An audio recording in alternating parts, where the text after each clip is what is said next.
Eventually যাতে করে 6 মাস 7 মাস পরে আমাদের একটা ভালো টিম দাঁড়ায় যায় বা লেটেস্ট 1 বছরের মধ্যে একটা ভালো স্ট্রং টিম পাই আমরা, সেটাই হলো টার্গেট। এই মুহূর্তে বাংলাদেশ ক্রিকেট বোর্ডের সবথেকে বড় খবর হলো কোচিং স্টাফে বড় ধরনের পরিবর্তন। ইতিমধ্যে আমরা বিভিন্ন সূত্রে জানতে পেরেছি যে আগামীকালকে যে বোর্ড মিটিংটা আছে, বিশ্বকাপ পরবর্তী জরুরি সভা সেখানে। কিন্তু বোর্ড পরিচালকরা যে বিষয়গুলোকে প্রাধান্য দিবেন তার মধ্যে প্রথম সারিতে রয়েছে বাংলাদেশের কোচিং স্টাফে পরিবর্তন। আপনারা সবাই আসলে চান যে হাথুরুসিংহে সিংহে তার নিজ দেশে ফিরে যাক, কিন্তু মোস্ট প্রবাবলি তিনি তা করতে চান না। 2025 সালের জানুয়ারি বা ফেব্রুয়ারি পর্যন্ত তিনি থাকতে চান। তার এই চাওয়াকে কতটুকু প্রাধান্য দিবে বিসিবি, সেটাই এখন দেখার বিষয়।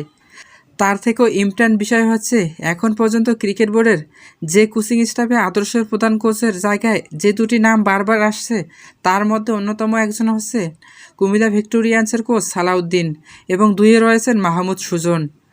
খালেদ মাহমুদ সুজনকে যখন ব্যক্তিগতভাবে প্রশ্ন করা হয়েছে যে আপনি আসলে বাংলাদেশের কোচ হিসাবে কাকে দেখতে চান, খালেদ মাহমুদ সুজন তখন বলেছে, আমার থেকে সালাউদ্দিন 100 গুণে বেটার কোচ।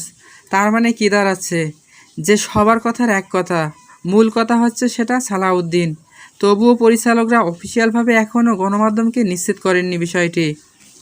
আমাদের যে বোলিং সাইড ছিল সেখানে রিশাদ হোসেনের কথা না বললেই নয়। মাত্র 7 ম্যাচ খেলে 14 উইকেট শিকার করেছেন তিনি।